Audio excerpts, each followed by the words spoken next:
حول ولا قوة إلا بالله العلي العظيم حسبنا الله ونعم الوكيل نعم المولى ونعم النصير أعوذ بالله من الشيطان اللعين الرجيم بسم الله الرحمن الرحيم رب اشرح لي صدري ويسر لي أمري واحلل عقدة من لساني يفقه قولي الحمد لله الذي لا يبلغ مدحته القائلون ولا يحصي نعماءه العادون ولا يؤدي حقه المجتهدون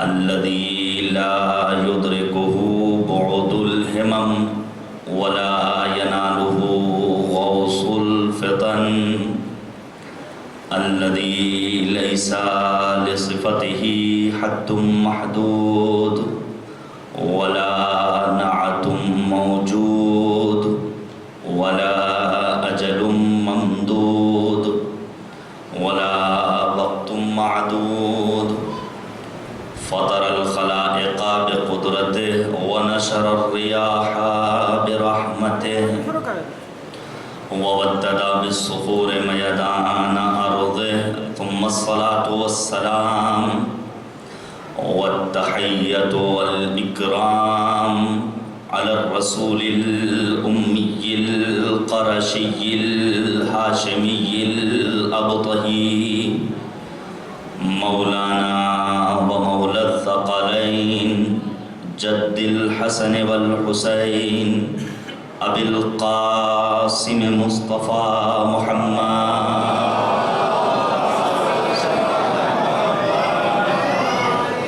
وعلى آله الأطيبين الأنجبين الأطهرين الأكرمين المعصومين المظلومين المنتخبين المنتجبين الذين أذهب الله عنهم الرجس وطهرهم تطهيرا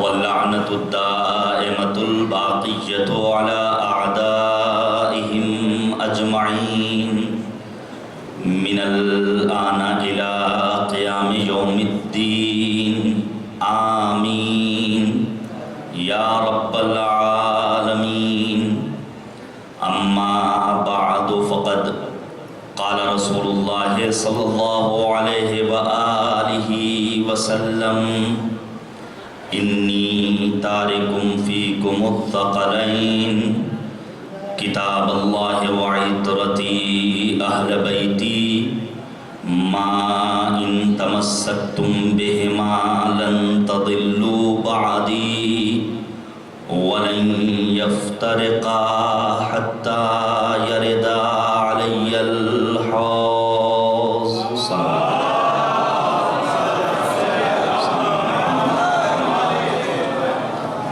حضرات گزارش ہے کہ ایک مرتبہ سورہ حمد اور 3 مرتبہ سورہ اخلاص کی تلاوت فرما کر مرحوم مغفور جناب سید یعقوب حسین نقوی ابن ابراہیم حسین، مرحومہ ارشاد بانو نقوی بنت واجد علی، مرحوم عباس نقوی ابن یعقوب حسین نقوی، مرحومہ اختری نقوی بنت حافظ امیر خان، مرحوم شوکت حسین نقوی ابن عباس نقوی، ان تمام مؤمنین و مؤمنات کی ارواح کو احسان فرمائے۔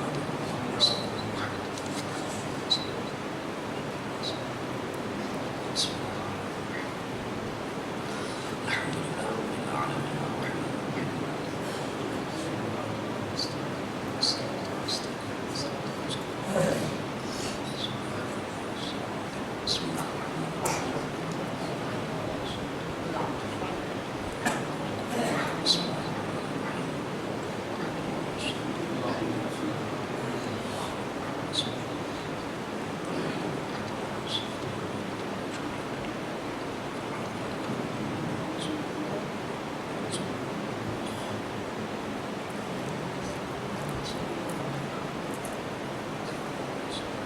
صلوات بھیجیے گا بر محمد۔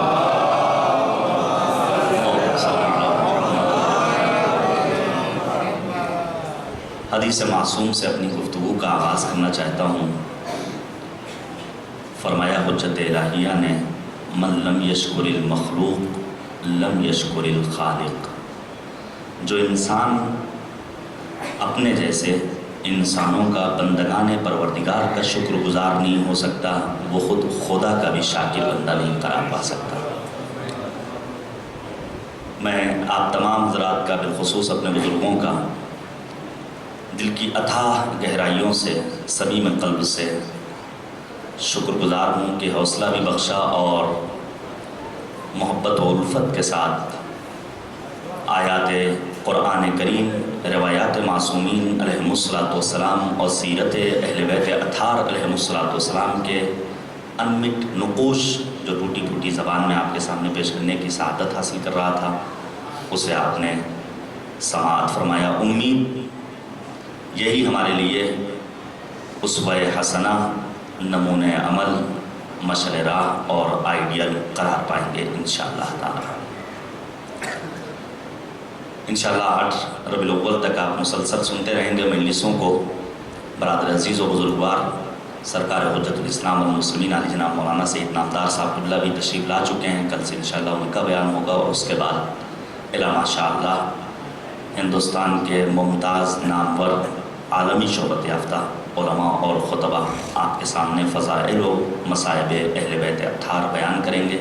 تمام علماء مراجع اعظام کی سلامتی کے لیے مل جل کر صلوات بھیجیے گا بر محمد و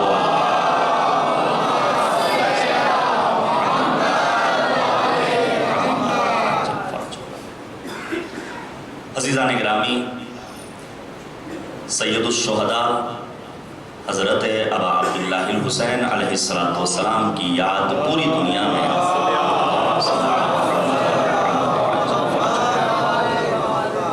مکمل آب و تاب کے ساتھ منائی جا رہی ہے، اور اس سلسلے میں ہم اور آپ بھی شریک عزا ہوئے ہیں۔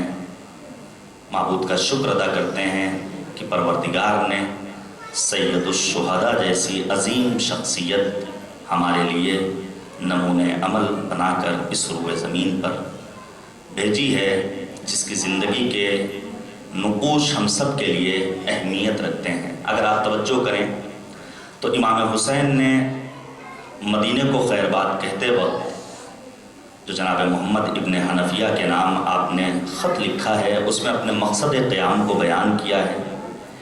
فرمایا امام نے انی لم اخرج اشرا ولا بطرا ولا ظالما ولا مفسدا بل انما خرجت لطلب الاصلاح في امة جدي اريد ان امر بالمعروف وانهى عن المنكر واسير بسيرة جدي وابي علي بن ابي طالب۔ شرنگیزی کے لیے نہیں نکلا ہوں، ظلم و فساد کے لیے حسین نے خروج نہیں کیا ہے، جاہ طلبی، حکومت طلبی حسین نہیں چاہتا ہے، بلکہ حسین کا منشا یہ ہے، صلوات بھیجیے گا بر محمد،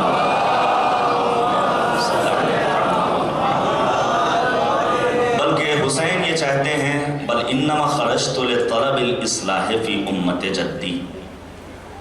سید الشہداء نے فرمایا میرا مقصد یہ ہے کہ میں اپنے جد رسول خدا کی امت کی اصلاح کروں، اور اصلاح بھی کرنے کے لیے جن چیزوں کا سہارا لیا ہے سید الشہداء نے، امر بالمعروف، نہی از منکر، سیرت پیغمبر اعظم اور سیرت امیر المؤمنین حضرت علی بن ابی طالب علیہ السلام۔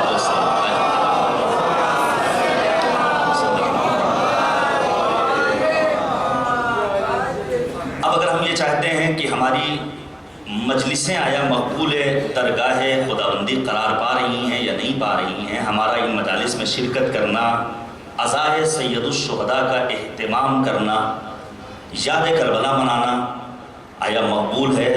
مطلوب ہے پروردگار کی جانب سے، اہل بیت طاہرین کی جانب سے، تو ہمیں یہ بات بہرحال اپنے ذہنوں میں محفوظ کر لینی ہوگی کہ وہ مجلسیں بارگاہ خداوندی میں قبول ہونے والی ہیں جن مجلسوں میں شرانگیزی نہ ہو، ظلم نہ ہو، فساد نہ ہو، بیجا محبت دنیا نہ ہو، حکومت طلبی، عزت طلبی، شہرت طلبی نہ ہو۔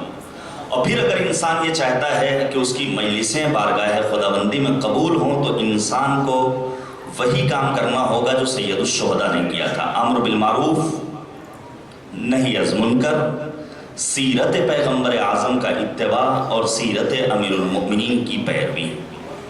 اب یہاں پر ایک جملہ میں جلدی جلدی کہتا چلوں۔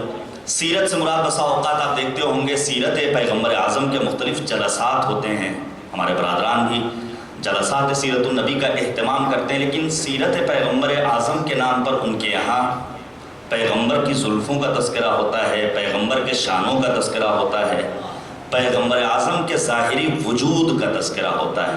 لیکن یہ خاصہ ہے ہمارا اور آپ کا، جب کبھی ہم سیرت پیغمبر اعظم کا تذکرہ کرتے ہیں تو یہ دیکھتے ہیں کہ پیغمبر اعظم نے زندگی کس انداز سے گزاری ہے۔ ایک جملہ کہنے کا دل کرتا ہے، جن لوگوں نے سیرت پیغمبر اعظم کے نام پر پیغمبر کے ظاہری وجود کو دیکھا، جب پشت نبوت پر حسن و حسین کو دیکھا تو آواز دی، اے حسن و حسین کتنے خوش نصیب ہو، کتنی اچھی سواری ملی ہے۔ اور جن لوگوں نے سیرت پیغمبر اعظم کو حقیقی معنی و مفہوم کے ساتھ لیا، انہوں نے پیغمبر کے اس جملے کو مد نظر رکھا جس میں پیغمبر نے کہا، خبردار یہ نہ کہو سواری کتنی اچھی ہے بلکہ یہ کہو سوار کتنے اچھے ہیں۔ صلوات بھیجیے گا پر محمد و آل محمد۔ اب یہاں سے میں کچھ دیر توجہ چاہتا ہوں۔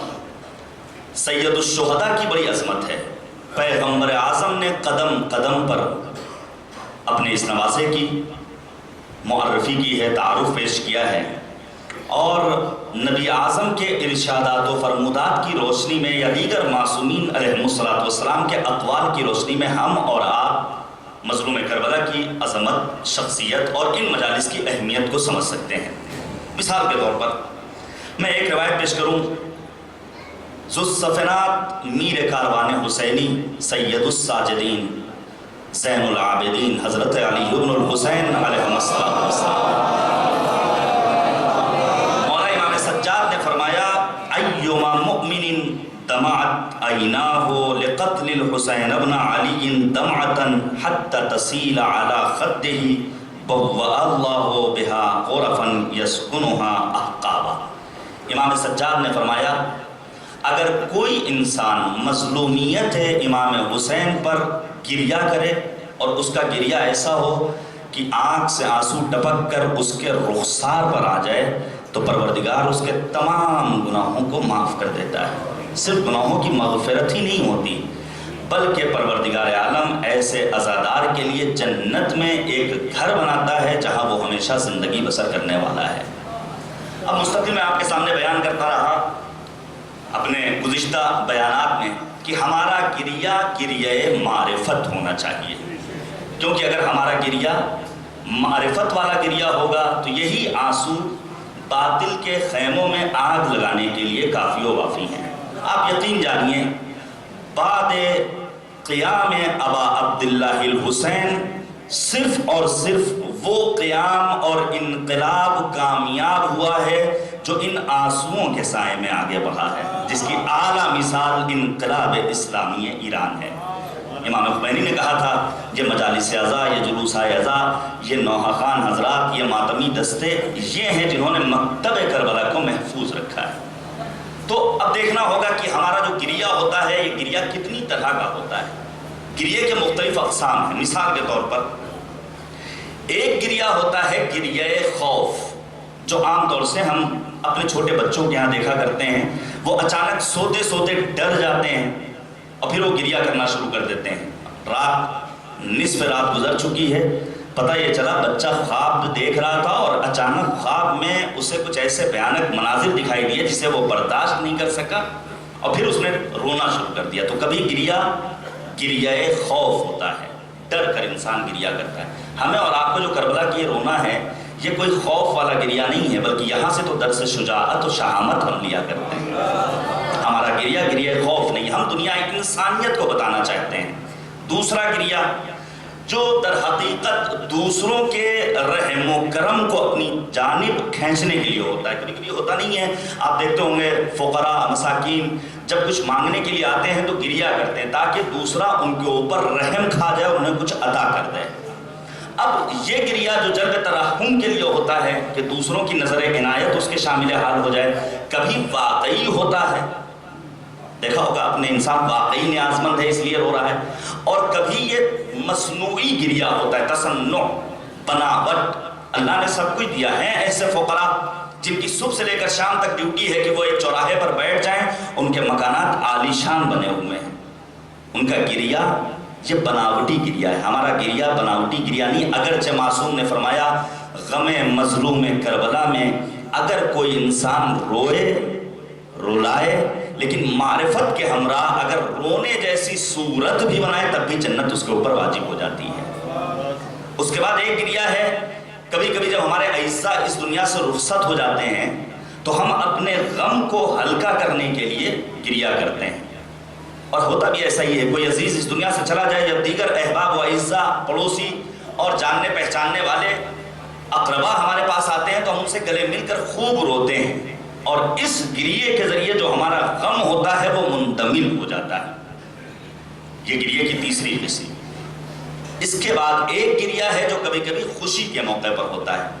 وہ شعر آپ نے سنا ہوگا، جب سید الشہداء کی ولادت کی تاریخ آتی تو شاعر کہتا ہے مظلوم کربلا کی ولادت کا روز ہے، اتنا ہنسو کی آنکھ سے آنسو نکل پڑے۔ گریہ مسرت ہوتا ہے۔ ایک عرصے کے بعد جب ہم اپنی فیملی کے پاس پہنچتے ہیں، اپنی ماں کے پاس پہنچتے ہیں، اپنے بچوں کے پاس پہنچتے ہیں، کاروبار حیات سے فرصت ملی تو اب بچے مل کر گلے بے ساختہ رو دیتے ہیں، یہ گریہ مسرت ہوتا ہے۔ لیکن جو گریہ مطلوب کربلا ہے، توجہ کیجیے گا، جو کربلا کا ہم سے مطالبہ ہے وہ ایسا گریہ جو انسانی راہ میں رشد و ترقی کی راہ پر گامزن کرنے میں معاون و مددگار، ایسا گریہ مطلوب ہے۔ کربلا ہم سے وہ گریہ چاہتی ہے کہ جس کے ذریعے ہم ترقی کی راہوں کو ہموار کر سکیں، ترقی کی راہ کے راہی بن سکیں۔ توجہ کیجیے گا، یہ گریہ کب ہوگا؟ جب انسان خدا بند کریم کی یاد کے روشن چراغ اپنے دلوں میں رکھے، خدا بند کریم کی محبت اس کے دل میں پائی جائے، محبوب خدا انسان کی محبوب ہستی بن جائے، تب یہ گریہ انسان کو جنت کا راستہ دکھاتی ہے، اور یہ گریہ انسان کو راہی جنت بنا دیتی ہے۔ اب اس گریہ کے حصول کے لیے ہمیں کیا کرنا ہوگا؟ چند ایک عوامل ہیں۔ مثال کے طور پر اگر انسان یہ چاہتا ہے اس کا گریہ ایسا گریہ ہو جو ترقی کی راہ پر گامزن کرے، تو پہلی چیز جو مطلوب ہے وہ یہ کہ انسان پروردگار کی بارگاہ میں پہنچنے کے بعد اپنے گناہوں کی مغفرت طلب کرے، پہلی چیز۔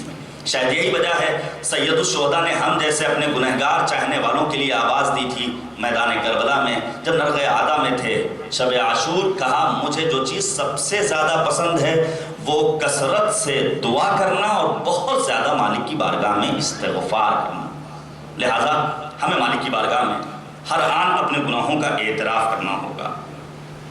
اس کے بعد پھر اگر ہم یہ چاہتے ہیں ہمارا گریہ معرفت ہو، تو یاد خدا بندی کے ساتھ ہمیں اپنے ذہن میں یہ بات محفوظ کر لینی ہوگی کہ ہمیں سفر کرنا ہے اللہ، اس دنیا سے مالک کی بارگاہ میں ہمیں پہنچ کر جانا ہے۔ جب انسان اپنے دل میں یہ یقین کر لے گا کہ مالک کی بارگاہ میں بازگشت ہے، تو اب اس کا گریہ ایسا گریہ ہوگا جو مطلوب کربلا ہے۔ اگر انسان چاہتا ہے اس کا گریہ ایسا ہو جو اس کو ترقی کی راہ پر گامزن کرے، تو اس کے اندر محبت خدا بندی پیدا کرنی ہوگی، اپنے وجود کے اندر یاد خدا، محبت خدا بند عالم، خشیت خدا پیدا کرنی ہوگی۔ صادق آل محمد حضرت امام جعفر صادق علیہ السلام،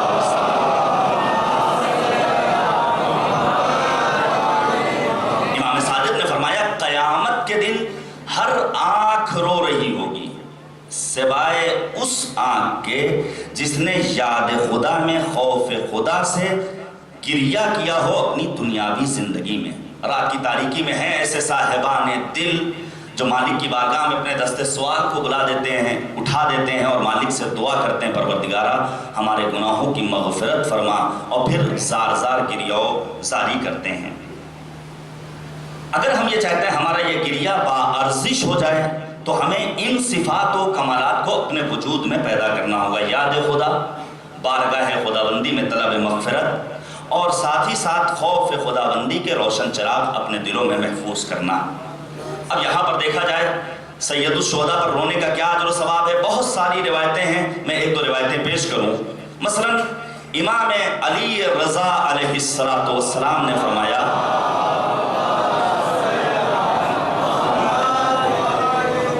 فرزند شبیب کو خطاب کر کے امام رضا نے فرمایا، یبن الشبیب، اے فرزند شبیب، اگر رونا چاہتے ہو فابکِ للحسین، تو حسین پر گریہ کرو۔ اور پھر وہ تعبیر میں مسائل پر نہیں آنا چاہتا ہوں جو امام رضا نے فرمایا ہے کہ میرے جد حسین کو گوسفند کی طرح قتل کیا گیا۔ اور جب سوال کرنے والے نے سوال کیا جس طرح گوسفند کو پانی پلایا جاتا ہے، کیا امام کو قتل کرنے سے پہلے پانی پلایا گیا تھا؟ کہا نہیں۔ کہا جس طرح گوسفند کے ہاتھ پیر باندھ دیے جاتے ہیں، کیا سید الشہداء کو میدان کربلا میں ظالموں نے ہاتھ پیر باندھ کر قتل کیا؟ کہا نہیں۔ کہا پھر کیسے قتل کیا؟ کہا تمہیں معلوم ہے جب کوئی انسان کسی جانور کو قتل کرتا ہے، اللہ اکبر، تو دیکھنے والے یہ کہتے ہیں تم آزاد ہو۔ ہوتا ہے ہم قصاب کے یہاں جاتے ہیں، وہ جانور کو ذبح کرتا ہے، ہم کہتے ہیں تم جو چاہو انجام دو۔ امام رضا نے یہ تعبیر اس لیے استعمال کی، میدان کربلا میں تھے ایسے نامرد جو فرزند زہرا کو قتل ہوتا ہوا دیکھ رہے تھے، کسی ایک کی صدائے احتجاج بلند نہ ہوئی تھی، اور دور سے کھڑی ہوئی زینب کبریٰ یہ آواز دے رہی تھی، اے عمر سعد، میرا ماجایاں قتل کیا جا رہا ہے اور تم کھڑے دیکھ رہے۔ سید الشہداء پر ہمیں اور آپ کو گریہ کرنا ہے، بڑی فضیلت ہے۔ اب یہاں پر سوال پیدا ہوتا ہے آخر وجہ کیا ہے؟ توجہ چاہتا ہوں، آخر وجہ کیا ہے امام مظلوم کربلا کے غم میں اتنا سا گریہ کی؟ اگر اتنا سا آنسو نکل جائے کہ ایک مچھر کا پر تر ہو جائے تو جنت واجب ہو جاتی ہے۔ اتنی نمازیں ہم اور آپ پڑھتے ہیں، اتنے روزے رکھتے ہیں، واجبات کو انجام دیتے ہیں، کسی ایک کے لیے بات نہیں کہی گئی۔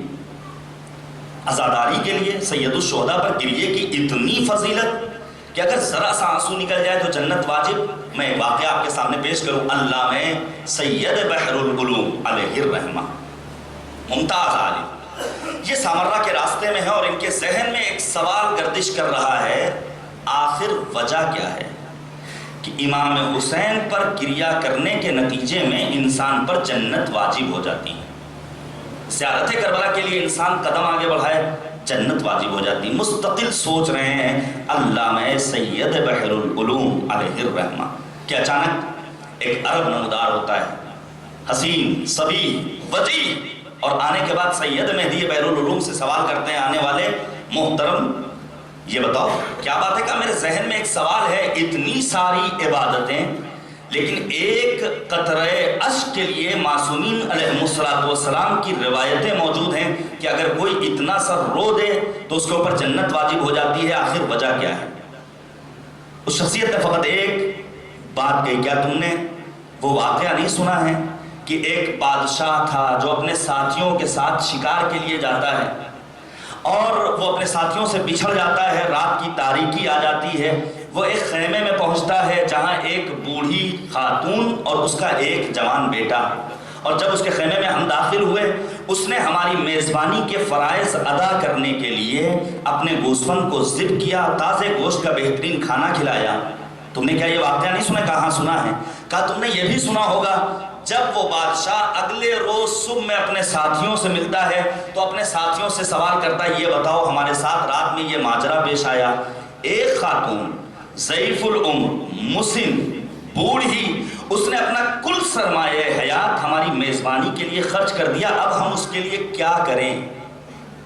کسی نے مشورہ دیا اسے 100 گوسفند دے دیجئے، کسی نے بڑھ کر کہا 100 گوسفند کے ساتھ 100 اشرفیاں دے دیجئے، کسی نے کہا آپ اسے تھوڑی سی زمین دے دیئے جس کے اوپر وہ زراعت اور کاشتکاری کر سکے۔ اس موقع پر اس بابصیرت بادشاہ نے یہ اعلان کیا تھا ہم جو کچھ دے دیں کم ہے، کیونکہ اس نے اپنا کل سرمایہ حیات ہماری میزبانی کے لیے خرچ کر دیا تھا۔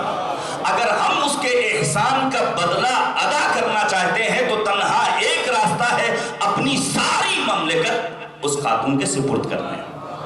اس موقع پر اس عرب نے سید بحر العلوم سے ایک جملہ کہا تھا، اب تو سمجھ میں آ گیا ہوگا، سید الشہداء حسین ابن علی نے اپنا کل سرمایہ حیات راہ خدا میں خرچ کر دیا تھا، اپنے بھائی کا لاشا بھی دیکھا ہے، اپنے جوان کی میت بھی دیکھی ہے، حد یہ ہے اپنے ششماہ علی اصغر کے جنازے کو اپنے ہاتھوں پر لے کر امام حسین آگے بڑھیں، جب اپنا کل سرمایہ حیات حسین ابن علی راہ خدا میں قربان کر دیں تو اب پروردگار کا حق ہے کہ ایک قطرے کے عوض انسان کو جنت نصیب ہو جائے۔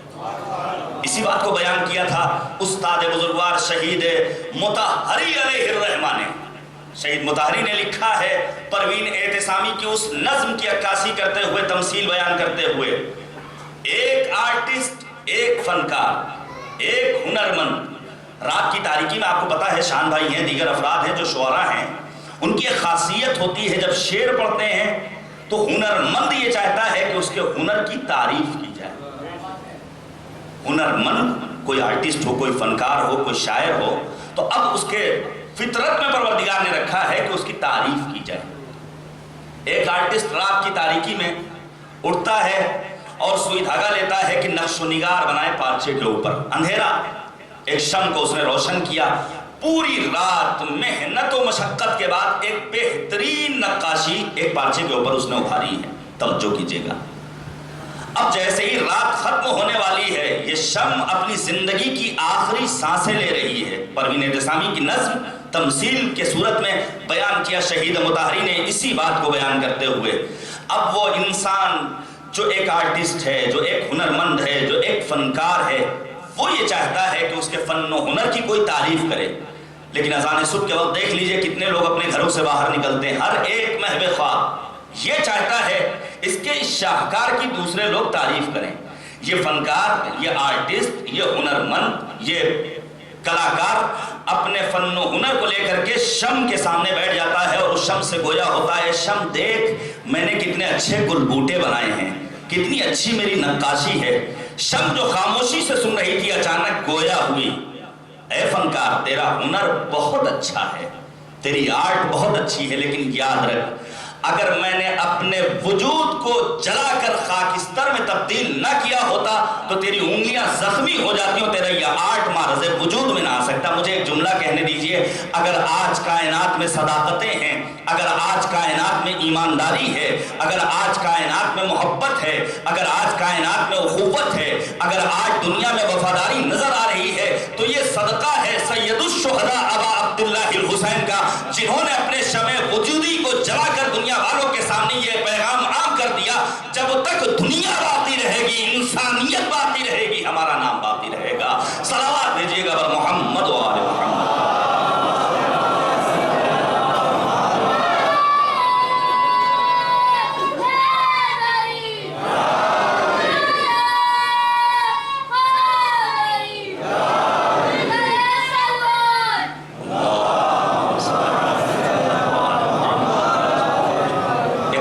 صلوات بھیجیے گا بر محمد۔